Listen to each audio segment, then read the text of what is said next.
G'day and welcome to part 13 of the CB750 restoration. This was supposed to be a winter project from last year, which wasn't supposed to be a restoration, but it's turned out being that because the engine was in a bit of a sad and sorry state for itself. But when we pulled it apart, we completely overhauled the bottom end with all new bearings and all sorts of stuff like that. The next XC video will be reasonably shortly. I've had a wonderful gentleman donate some scoops with the pins on them, which is great. So thank you very much, sir. I'll mention him and go into detail about that in the next XC video. I've still got brake parts for the XC and the vinegar that are sort of de-rusting, if you like, and they're for the rear calipers. Also, I have a wonderful friend who has, I don't know if I'm allowed to mention who it is, but there's a wonderful friend who's donated a fuel tank for the CB750. Now those things are massively rare in Australia. There was 1 year the K was available in 1977, which uses that sort of bulbous tank with the flap on the top. They're very, very rare here. The 78 model, of course, this bike is from Wisconsin and was available. The last one, I think, rolled out. Was it May 78? I don't know. But the 78 model wasn't available in Australia. So that being said, it's easy to get tanks in the United States, even though the ones that I've seen advertised have been a mess, and this thing's a minter, the one on the way.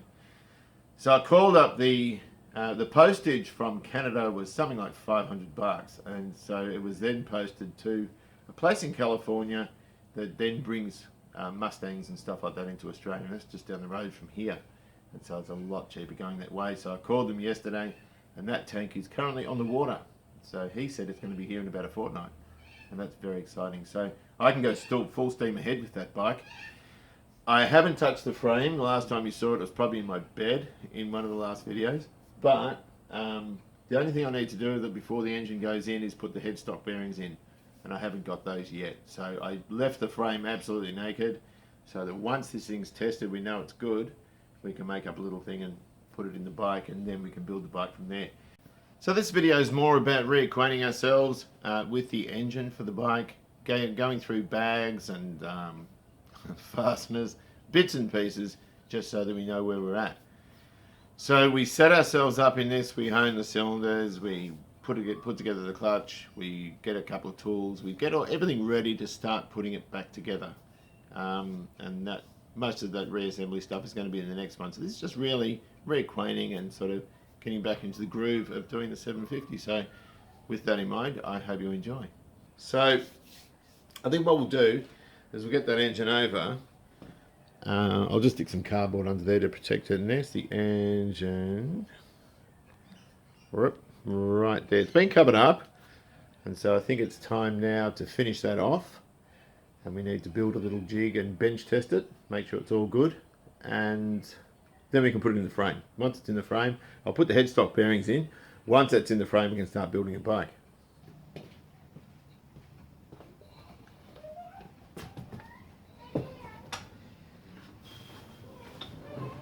Not the smartest move for a guy that hurt his back, but we got it here now. Remember a few things. I've got to do this tank filler for the XC. I want to do that sooner than later. I'm going to get a stainless bucket and douse that in thinner to get rid of all that horrible rattle can finish. All the back brake stuff's there. The rest of it's in a like soaking. So I want to have it so I can just put everything back on. Now let's have a look at this stuff over here. Right. CB750. Now, if you remember, pistons look pretty crummy and they've been hitting on the bore. They've been sort of getting too hot. You can see that there. They're original, 18,000 mile engine. So not many Ks, but in poor condition for one that's done so few. That being said, all the bearings, everything in the engine was absolutely mint. Absolutely mint. And you can see also the standard bore. Now these barrels have to go to the hydro blaster. It's the only way I'm going to get them as clean as I want. The cylinder head I thought was cracked. It's got a line across there. I took it to the engine reconditioner and he looked at it under a magnifier, like a microscopy thing, and he said it wasn't actually a crack, it's a casting mark, which surprised me. Again, we have to go to the hydro blaster. I want it all cleaned up absolutely impeccably because this thing wasn't sealing. And it looks really, really grotty. Now back over to this side. Last year I ordered a set of plugs. These are the pistons here. Now I have to check, they're the rings, they're very, very thin. And here are little pistonians. Now we have to check, we've got circlips, a wrist pin or gudgeon pin, and the piston itself. We have to make sure these are absolutely perfect. Now these things have a relief cut in them. Hang on a minute. Oh, which they do too. 61mm being bone stock, and that's what I'm interested in keeping. I don't want to bore this. The bores are in beautiful, beautiful condition. And the more you bore, the more you're going to run out of room for later on. Although having said that, on a bike, it's not as big of a deal, you just get new set of cylinders. So, that's where we're up to with this. I think the first thing we need to do is we need to sort out the oil pump, because I wasn't happy. I want to force that shut because I haven't packaged it that well. I'm going to shut that up again. I wasn't happy with the way I did the oil pump, and I wanted to redo it. In the last episode of this, I think we zipped all that up. Yeah, just not happy with it. You can see it's Permatex there. It looks a bit mucky, a bit bad. But there's a relief plug in here. I'll just take this off and show you what I'm talking about. And Dean on the Hacker Week series, he had the same crap issue. It's going to get stuck. Oh crap, this is stuck down good. Oh man, I need my other hammer. I've lost my other hammer. Oh crap, have I broken that? No, I haven't. I thought I might have broken the gasket. Beautiful and clean. This plug here, that one, it is knackered and I need a new one. And do you know what? I don't even know what it did with it. But this is beautiful. It's all new parts inside. Now, as far as the valves are concerned, there were one or two I looked at and I thought, there's no way known I'm putting those back in. They had a lot of wear on the stem. I can't remember which one. I think it was one of the exhaust ones. Could have been that one. I can't remember. It's been a while. They even started to rust a little bit. I've left this the last time we looked at it was last year. I'm going to have to clean them up again and have a good look. I just don't remember which one it was. Ah, it's that one. So the guide's probably knackered as well. So I'll have a good look at all that stuff. And just make sure that when we put these in and we lap them, that everything is absolutely mint. I can't remember which one it was. It must have been that exhaust one. There was one that stood out among the others as just being awful. But they do appear to be all straight. There was a large build-up on the stem which was holding them open because it had been sort of stationary in the same position for such a long time. That being said, they are in pretty good nick. So I think we can pretty much use them all again. I just need to check a little bit more thoroughly and also check those guys. Anyway, we'll look at all that. And I think that's going to be our job for the next month or so. Alright, so let me get organised. So this engine, we've done all the gearbox bearings, we've done all the engine bearings and the conrod bolts. We put new ones in because they're stretched to yield. We just need to button up the sump. This plug here, I don't know if you can see, there's a fracture in there running around. That holds the pressure relief spring for the oil pump, and that's knackered, so I've got another one coming. I've also got at the same time clutch springs coming because this had heavy duties in. I've taken it all apart and I've put that circlip there. Hang on, I'm going to change my glasses so I can see what I'm talking about. Yeah, it's much better. This clip here, this circlip runs around there. That's all in. Once we put that in, we want to just rotate it to make sure it's seated properly. Alright. Clutch cover, beautiful condition. We've got a new seal to go in there. This looks a little bit corroded and so forth. I think a bit of wet and dry there and we'll buff it and just stick a bit of clear over it. It doesn't have to be like chrome, but I do want it to look nice. So there's that to sort of think about. Let's put it upside down. This is the clutch. And it's in really, really nice condition. Now the thing with it is, we're going to have to put some oil on that. The friction discs are all good. We've got a couple of things to consider. There's a few different types of plate. There's this one here, which is a standard sort of steel plate. All these ones which have the same sort of pattern. Now the manual states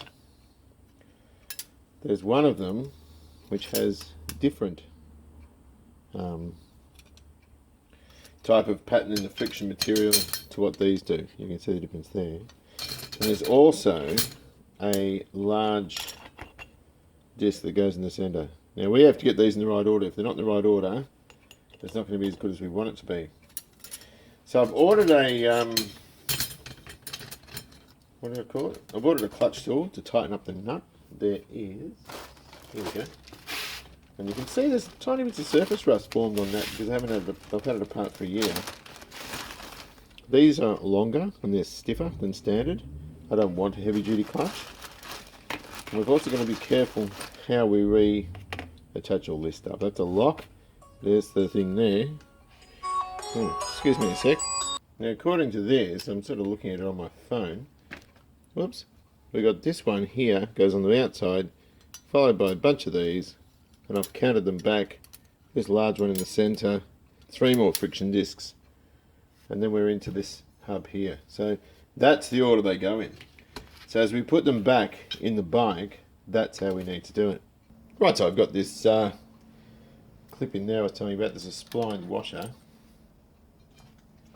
I've got it up on an angle, so I'm just going to put that basket in, like that. And I've just got a bit of oil in a tub. Not an awful lot. These have been used before, so you know, it's all good. We don't have to soak them overnight and all that sort of stuff. The good thing about it though is if you do get it wrong, this is all accessible from inside the bike or from while the bike's, you know, the engine's in the bike. You can sort of sort that out fairly quickly. But having said that, the dilemma I've got is the timing chain tensioner. Now I changed the primary tensioner. There was a couple of little black odds and ends, like tiny little bits of black rubber that had come off the primary and was sitting in the pan. And I changed all that tensioner. Now the timing chain one looks pretty good, but it'd be a shame, given that everything's so old, to not change it. But it is another about another $250 to change it. And the guy I buy my things from, all my parts from, is in WA. And it's all NOS Honda stuff, all new old stock Honda stuff. I am in two minds about this one. You can tell with those different cut lines, they come from the outer plate, the outer friction disc, which is, whoops, this guy. And it's got those sort of different marks in them. I'm just putting it back as the manual says because I am 100% comfortable rebuilding a car, but not a bike. And look, Dave's didn't turn out the way I wanted. We're still in discussions about when we're going to do the 500cc engine. There we go. Alright, so now we've done that, move this container, and it's just a matter of getting this guy. That's going to lubricate that too. I don't want scores of oil, sort of litres of it just dripping out. I'm just giving it a bit of slip, and I've got to rotate this as I go in. And then it has to mesh, I'm going to take that out again, it has to mesh with the hub underneath. So, that is how we know we're going okay. And we just keep rotating him until he falls into place.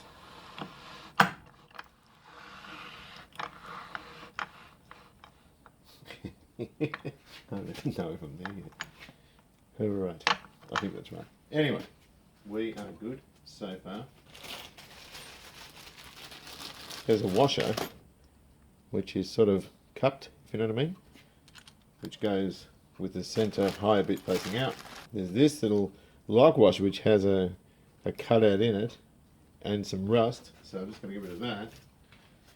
There's not much of it. And that goes over that centre bit there, right there. So that would fit, oops, my gloves are knackered. That's going to fit like that, over that little bit there. And of course we've got the nut. Now I can't torque this up yet because because, which way does this go? I'm assuming the flat side goes in. Maybe the cup side goes in. I need to look at the manual, so I could well be wrong with that. But I haven't got the tool to tighten it, but I can put that in for now. And that is going to keep that all sitting where I want it to. So I can revisit it later. Of course, once that's tightened, we can put our little fidget spinner on with the springs first, of course, which sit over those pegs, and tighten it all up with the bolts. But we're not ready yet. That's just sitting there for the sheer heck of it, just to keep it safe. Right, let's have a look at these. The barrels. Americans call them jugs. British only call them jugs if the cylinder head's fixed, so it resembles a jug. But anyway, we've got this gasket we've got to get rid of. Come on. This is going to the hydro blaster. This has been painted before, and I'm just not interested in painting them. I think they're going to look crap. Now the thing I'm sorry about is I have some dentist tools which are used for dentist checking for fillings, and they are perfect for taking these little O-rings out. There's little O-rings at the base of each cylinder which I need to get out, and I don't want to dig into anything, and they're perfect for digging these out. You just put them in and you can just lift them out, and I cannot find the tool. I'm going to go and have another look. Just a moment. Right, well I managed to dig it out with a scriber. They're only very, very thin, so I just don't want to damage anything. But I want this stuff, this thing absolutely spotless when I get it back. Whoops. There we go. This isn't too difficult. The tool I've got though is perfect for it. Absolutely perfect. Right. Now I'm having trouble removing those. Well, having said that, I think one's just dropped out. Hang on a minute. No, there's two on the other end. These look to be corroded in a bit. So there was one, there's three of them in there at the moment. Now, before I go to the hydro blaster, I want to hone these cylinders. And I can just get it back and wash it with water. And then just basically put the pistons in. So this is just grotty. So although it's only on low mileage, it isn't looking that great. There are still hone marks in it though. Right. Just going to scoop around here. Get rid of any carbon. Well. My. Who watches Joe Kender? Do you watch Joe Kender? Colorado Springs Police homicide detective solved 400 homicides or something to that effect. Reminds me of my old man because he's sort of very serious, but also has a good sense of humour. Right, that's cool. So what we got is two different types of hones, and we can't use either because this one here I bought a while ago. It's in a box. This is what we call a Donnybrush hone, and gives a nice pattern and all this. I've never even used this. I don't like the grit. It's too coarse. It is a, what grit is this? I can't remember offhand what the grit is. But I remember they're colour coded, the red, and it's too coarse. And of course you're never going to fit that in there. It's not going to work. So the other type of hone, these are great for getting rid of any marks and ridges and all that sort of stuff. Well, the ridges will stay there, but you won't see them because these give a lovely pattern, but we're not using that. The other type is this one, a tri-stone. And again, this is not going to fit. It's designed for like a 4-inch bore on a Chevy or a Ford or something. Chrysler, and we're not going to get that in. But what we can do with that, I hope, hang on, is drop parts off it on the floor, and then when we pick them up, I'm wondering if I can take that out. Oh yes, very good. And use a couple of the old clutch springs, eh? That's going to make it a little bit shorter. I think. Hang on, do we use that? No, we better use this one.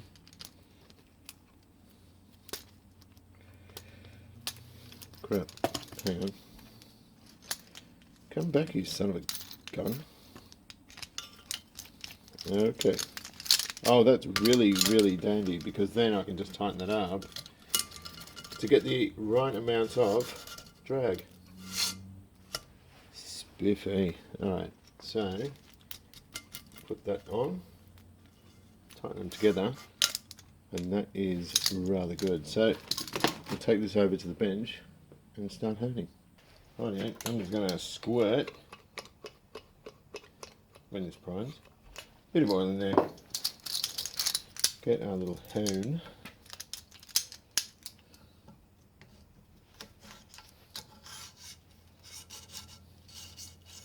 And a lot of people, you don't want to go too fast doing this because it's just in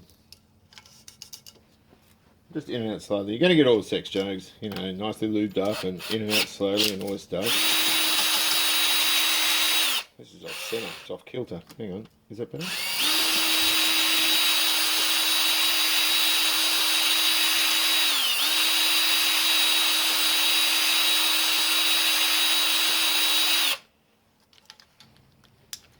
Let us take a look. Alright, how are we looking? Well, pretty crap really. I think we need to take a little bit more off. I think we need to also tighten the thing up a bit. Let's have a look again.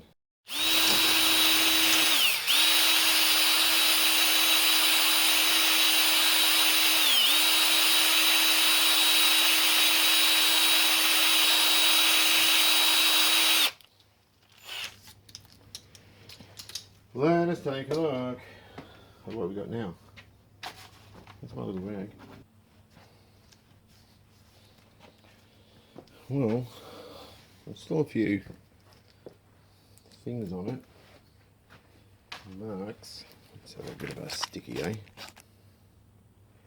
Canway foci. Looks like there's a couple of marks still in it. In that centre section. Looks like surface rust. It's not too bad though. Alright, well I've sort of been through them all. You can see a ridge there. Can't really feel it though. I thought this has done 18,000 miles, but maybe it's been around the clock. It just, the insides, like the bottom end, was just so immaculate. It was worn, like the rubbers had perished and all. But the bearings and the crank had virtually no wear, and I thought it had 18,000 hard miles. Like the back tyre was bald. I thought it might be a burnt-out bike or something, I don't know, but there is a few, or there are a few imperfections. I'm just going to take it off and we'll stick it around the other bench, or on the other bench. My daughter bought me some cookies out. Right, I don't want to get in the light. I'm sort of inclined to get in the light because of where the source is. I want to talk about tools. Now this nut here is a special one. I'm going to take it off. And we mentioned before, I just want to make absolutely sure I've got that the right way, and that chamfered side goes in. So we sort of figured that before. I'm wondering if I might put a little dab of oil on it.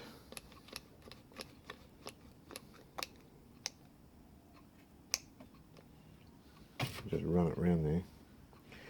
Just so that when I torque it, it's likely to have less resistance, thereby tighten up correctly. We've got that washer there the right way, the lock washer. Now, these things you can, I knocked this off with a pin punch by just running a pin punch against it and tapping it around. And you can make a tool fairly easy with a socket. Now, I didn't bother, I bought this. And this is a Chinese tool. Traditionally, I've had a bit of bad luck buying Chinese stuff because sometimes it doesn't roll up and you sort of have to apply for a refund. I had that with 2 touch-up guns that I bought. Now, I bought this a while ago. It would be only a fortnight or so, but sometimes with the Chinese stuff it can take up to 6 weeks to get here in Australia, get delivered to Australia. So I bought this about a fortnight ago and it rocked up, which is really good. And it comes in a little box, and there it is there. And of course we can stick that over and it's going to act beautifully on that. We need to lock that though.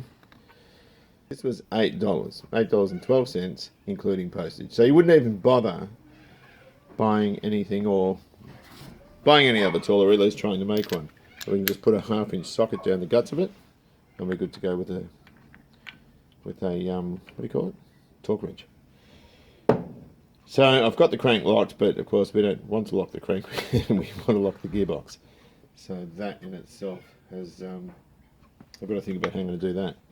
Right, so in order to stop that, I've got this little piece of steel. I made this a while ago to do the cam belt on a Toyota, on the starlet, and you just lock it up against the harmonic balancer and keep it from turning that way. I figured I can probably just stick a couple of screw sticks in there, stick it in to here to keep that, and then torque it up. The problem I've got though is I've only got a 3/8 drive torque wrench, and I don't have the adapter to go from 1/2 inch, which is what this is, to 3/8. I've got it the other way, and I don't have a 1/2 inch drive torque wrench because I've been using my brother's one, and basically it's at his house. So I would want to do that now, but I can't. So the other thing I can't do is put the oil pump plug on because that's been posted but it isn't here yet. But I figured it'd be nice to finish off with the cover on and all that sort of stuff. But I will show you the sort of thing I want to do with the cover. Right, one thing Honda did on their aluminium bits and pieces, this looks to have been painted in the past.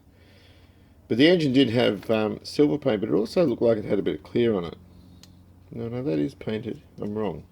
Whatever the case, the paint's come away and it's oxidized. So you can see there I've just hit it with a bit of 1200. So I'm going to sort of replenish this and make it look a bit better than what it does now by just rubbing that paint out.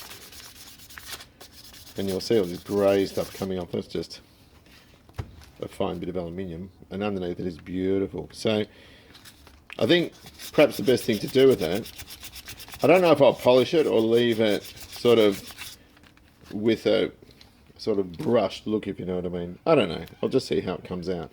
But I need to attend to this. Now, this video hasn't got an awful lot of actual work on it. It's more about just reacquainting ourselves with the bike, sussing out where we left off, and course of action and all that sort of stuff. So I do want to clean this up before I put it back on, and try and make it look a bit better than what it does now. So I'll persevere with this. But whatever the case, it is going to be a large improvement on what it was. Now, it's not a Concours bike at all. It's anything but it will be a nice looking one. But I guess the most important thing for now is getting the thing running. I need to get all this stuff on. The engine's been in bits for too long. And we really do need to move forward with it in order to get the thing finished. Yeah, it's not going to look too bad. It's just going to be a little bit of elbow grease. But look, in the meantime, we'll keep going. We have some bits coming. These, what was I going to say, springs are on their way. The plug for the oil pump's on its way. That little bloke there. So once I've got that, I can put that on permanently. Once the springs are on, I've got that little tool. I can nip that up or torque that up, put the springs on, put that on, finish this clutch cover, put that on, flick the thing over, and then I'm going on the Saturday morning, I'll take the cylinder block off to be hydroblasted, then we can put the pistons in. So in the next episode, we're going to have an awful lot more than we had this time. Hopefully that battery doesn't explode that's on charge and cover the whole thing in acid, but I reckon that's probably good enough for now. So until I see you next time, take good care of yourselves, and I'll see you around.